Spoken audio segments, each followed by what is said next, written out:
Good morning.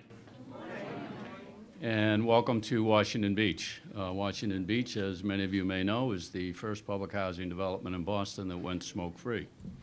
That deserves a round of applause.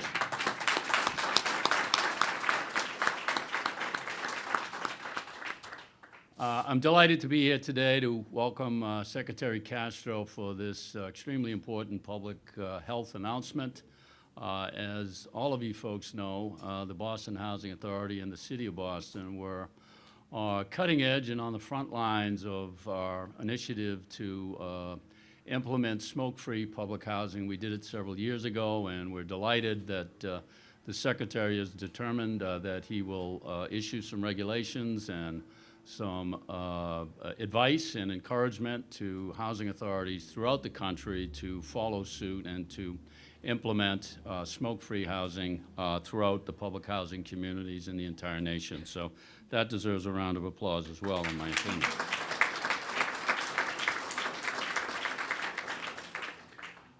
When we began the discussion in Boston here, the most critical piece of data that drove our decision-making was clearly the irrefutable evidence that we have gotten from the medical community around the dangers of secondhand smoke. That is no longer an issue that can be debated or discussed. It is very clear. The data is irrefutable that secondhand smoke has a very dangerous effect on folks that live with smokers or folks that live near smokers, beside smokers, or on top of smokers. And as a matter of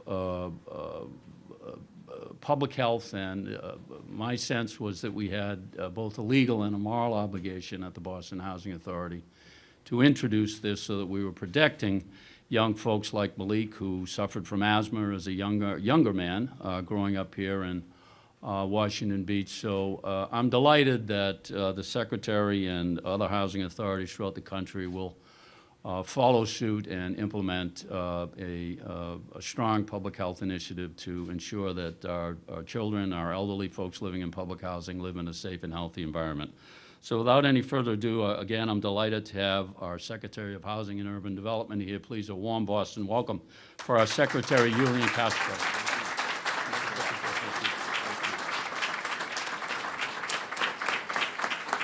Thank you so much. Good morning. Good morning. Well, it is always wonderful to be here in one of America's most beautiful and impressive cities, in Boston. I have to say, thank you for the warm welcome. And it is much warmer than I thought it would be around this time in Boston. Let me begin also by saying I know that the mayor wanted very much to be here. I'm a former mayor of San Antonio, and so I know that sometimes things come up. And I understand he had something to tend to immediately, but I want to thank Mayor Walsh as well for his great leadership. And Bill, I want to thank you and the Boston Housing Authority for the foresight that you had several years ago to go smoke-free in many developments, including here at Washington Beech. Let's give Bill and the Boston Housing Authority a round of applause for their good work. In fact, the Boston Housing Authority is the nation's largest public housing authority that is already smoke-free. And so, like in many things, Boston is already leading the way. I also want to give a shout out to the many public housing authority directors and staff that we have from the surrounding areas, some of whom already are smoke-free as well. Please raise your hand if you're one of our PHA directors. I see Steve and others who were with us in a roundtable earlier. Thank you for your leadership as well. Also want to thank our Boston Public Health Commission Executive Director, Monica Valdez-Lupi, for your commission's work to help folks quit smoking and the efforts that y'all have made. By the rule that we're announcing today, we're not telling people that they have to quit smoking. But the truth is that this is an opportunity for folks who may be interested in quitting smoking to get the help they need to do that. And the Boston Public Health Commission has been there as the BHA and others have made that transition. So thank you all for that work. We appreciate it. I also want to give a great shout out to someone who needs no introduction here at Washington Beach, our resident leader, Mina Carr. Where did Mina go?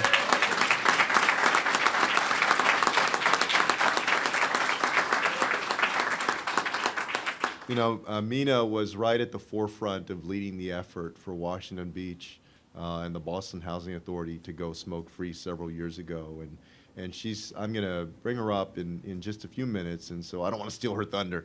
Although I doubt that I could do that, because she does it much better than I do. But Mina, I want you to know how profoundly grateful the folks in the community, as I've heard them speak, and those of us throughout the nation are, for your leadership here at Washington Beach and the good that it has already done and the example that it has set. So let's give Mina a round of applause.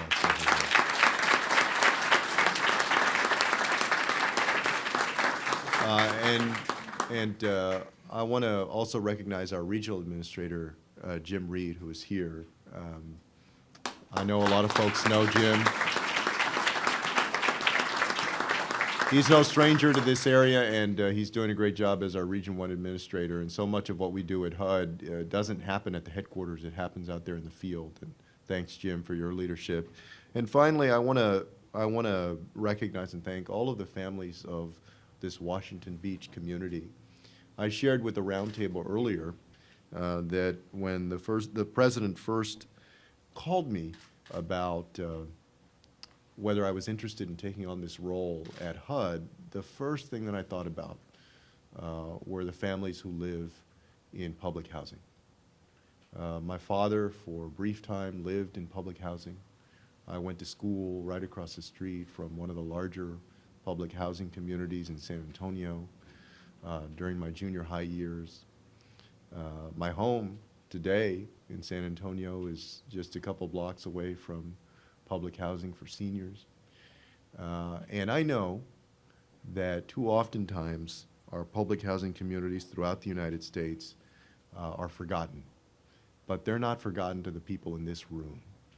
Whether you're in a public housing director or staff or researchers or nonprofits that serve folks, or you're one of the residents yourselves, you know that the same dreams, the same potential, the same things that make our country special are here in spades at Washington Beach and throughout our public housing communities. So we thank you for being a part of this announcement today. So these days at HUD, we call ourselves the Department of Opportunity. And we call ourselves the Department of Opportunity because we're convinced that housing can be a powerful platform to spark greater opportunity in people's lives, to help them reach the American dream. For young kids that are growing up in public housing, we believe that if we do our job well, that they're more likely to reach their dream. For our seniors, we believe that their golden years should truly be golden and that we can help improve their quality of life. But the thing about opportunity is that you can have all the opportunity in front of you, but you can't take advantage of it unless you have your health. Your health is the most important thing that you can have.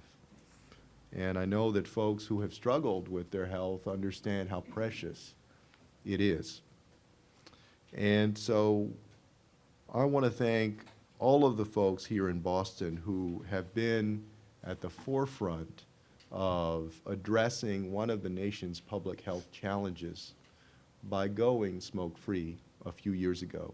At HUD, we decided to focus more broadly on what we could do to improve public health, starting with our public housing communities. And that's what led us to focus on going smoke-free. The good news was that we had a lot of examples to follow. Boston and 611 other public housing authorities were in some stage of going smoke-free.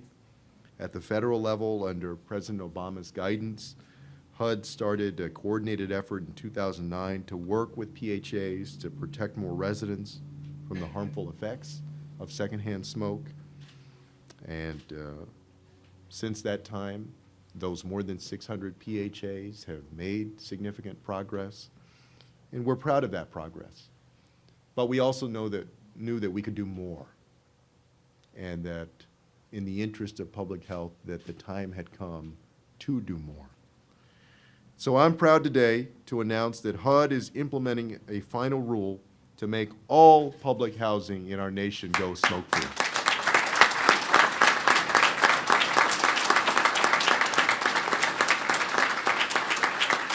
That means housing units, indoor common areas, and administrative buildings are now off limits to smoking.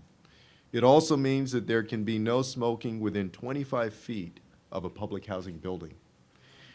This new rule is going to improve the health of more than 2 million public housing residents throughout the United States.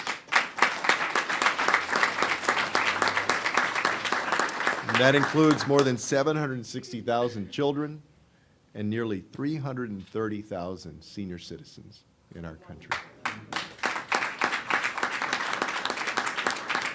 It's also going to improve the health of public housing employees, and it'll greatly reduce the risk of catastrophic fires and also ensure that building maintenance costs go down in the years to come.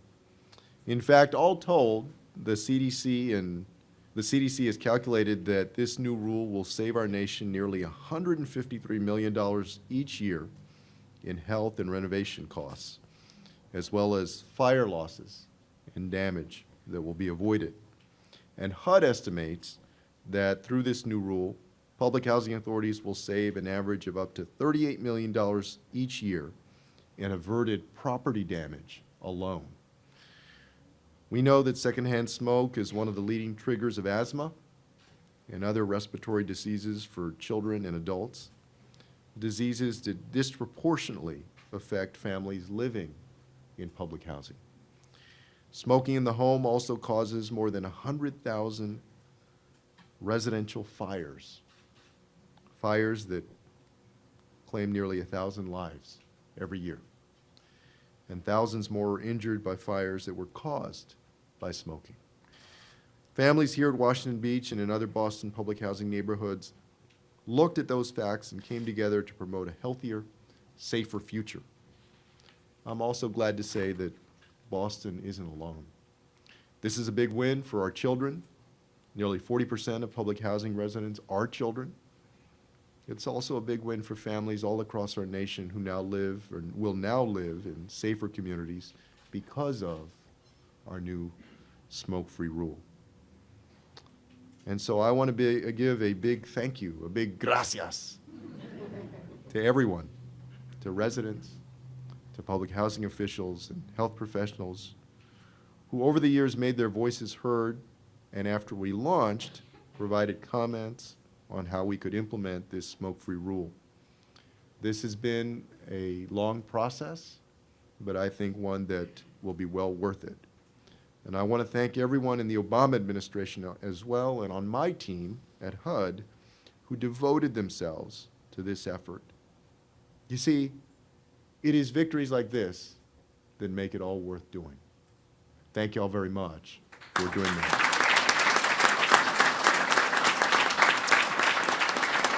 And now I have the pleasure of introducing, as I said, somebody that really doesn't need an introduction here at Washington Beech. But Mina Carr is someone who I know has been an inspiration to many. She has been a partner to Bill and the Boston Housing Authority in terms of how to improve resident engagement and quality of life for residents, not only here at Washington Beech, but throughout the community. And she's one of those folks who deserves a lot of credit for what's happening here in Boston. And this fight was personal to her. Ms. Carr's grandson, Malik, who's also here, was diagnosed with asthma when he was a child. So she did what any concerned citizen should. She knocked on doors, she talked to her neighbors, she posted flyers, held meetings, and she made sure that folks at the BHA and at City Hall listened to her concerns and the concerns of her neighbors. And thanks to her and so many other residents, the other public housing neighborhoods are going to be healthier for generations all across our great country. Mina, again, thank you, and we'd love to hear from you. Come on up.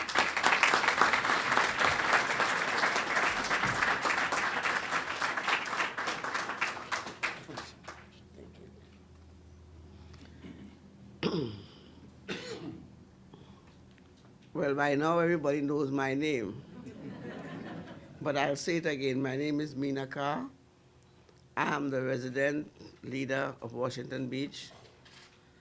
I have lived here since 2001. And it's a privilege, and it's also a hope that I have that after today, a lot more people will decide to go smoke-free. I hope the residents of Washington Beech would understand that I am not trying to tell you how to live your life. But what I'm trying to do is to get you to understand, in order to live a healthy life, one of the things that we can do is stop smoking, because it affects everyone in your family. It doesn't affect only you, it affects your entire family. And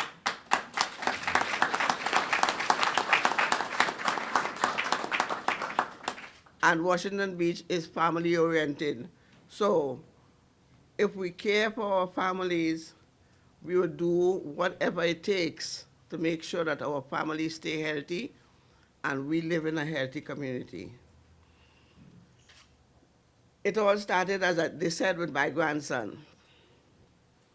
And I tell people when they ask me, I say, unless you have a child waking you up 2 o'clock in the morning and telling you, I cannot breathe, my heart is going like this, at 5 years old, you would not understand what I am coming from.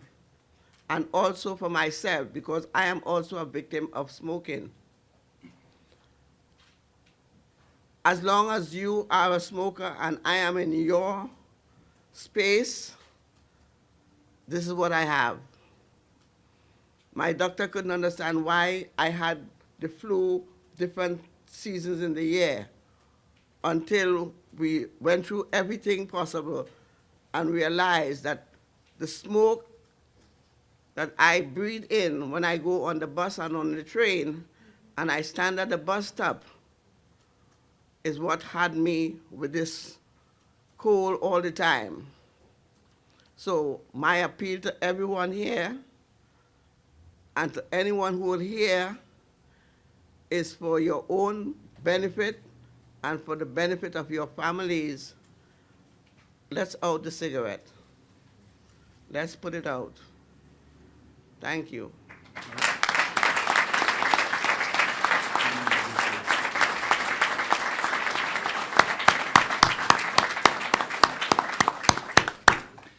Thank you, Mina. Without Mina's leadership and the leadership of other tenant leaders like Edna Wilrich, for example, this would not have been possible. We would not have been able to implement this smoke-free environment in Boston without the significant and enthusiastic support of our tenant leadership throughout the city. So a round of applause for all of them, even the folks that aren't even here today.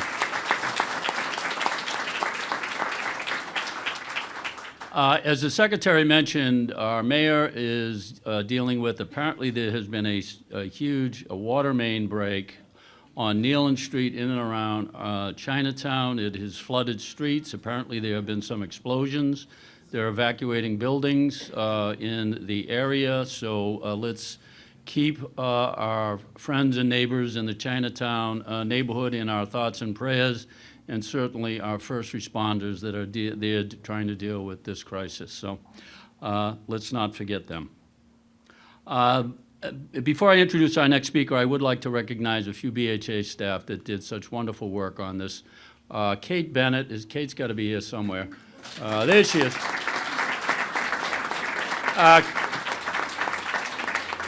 Kate held 67 local meetings with every tenant organization in the city over a 2-year period. Absolutely Herculean effort on her behalf. I would also like to recognize Gail Livingston, our Director of Operations. Gail is here somewhere, who worked so hard to get this implemented. And perhaps first and foremost, I guess I will affectionately refer to him as our smoking czar at the BHA, our pal John Kane. A round of applause for John Kane.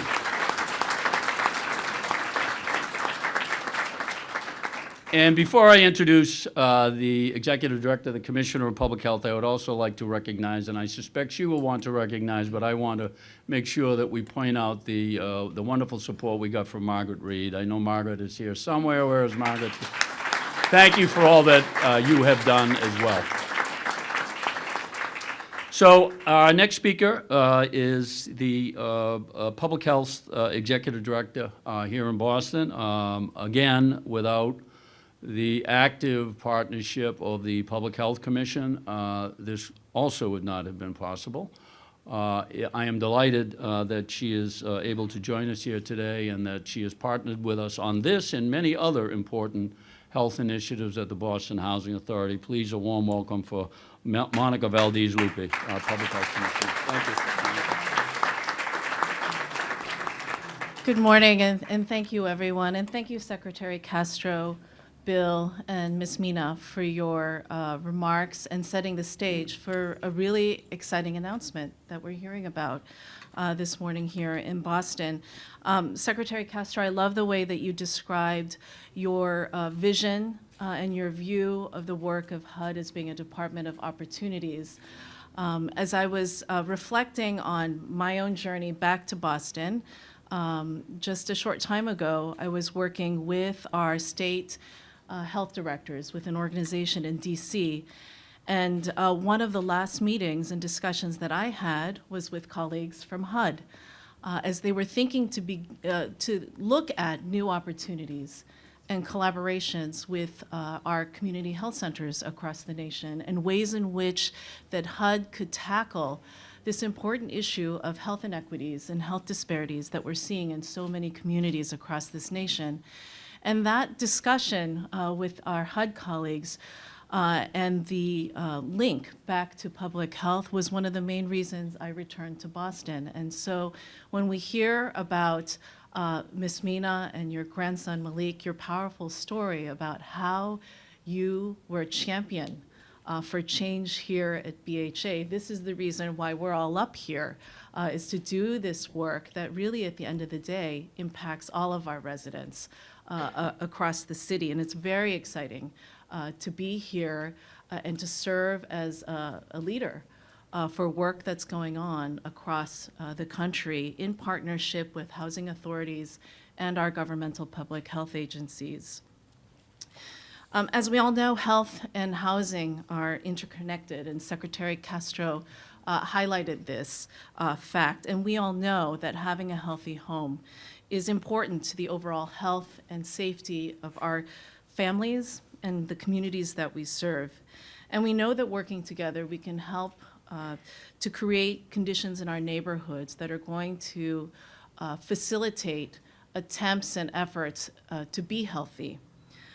As I look at the ongoing work between the health department and the housing authority, I've joked with Bill that I see our BHA colleagues as extenders. I feel like the language that you use, your outstanding staff, and the collaborative work that we do between our two departments is really putting us on the cutting edge and doing a lot of pioneering work that I was able to talk about during my time in DC. So while smoke-free housing is the reason why we're here today, we do so much work with the Housing Authority in terms of looking at food insecurity and displacement and the impact of gentrification in our neighborhoods. As we look at wellness and chronic disease among our residents, I'm proud to say and share that the Housing Authority was one of the first departments to ensure that water was the healthy beverage that you offered at your meetings. And the work that we've done in the city of Boston with BHA on integrated pest management and healthy home visits has served as a national model that I was able to brag about with other states and cities, and working on moving that forward with our colleagues at CDC and at HUD to ensure that we're able to share our learnings with others around the country. And so I'm just really proud to be here today as we celebrate this exciting announcement that Secretary Castro has shared with us, and look forward to future opportunities to collaborate and partner with both BHA and with HUD. And also want to give a shout out to my colleagues who are here. I see them in the crowd, Margaret Reed and also Eugene Barrows from the Public Health Commission. So thank you.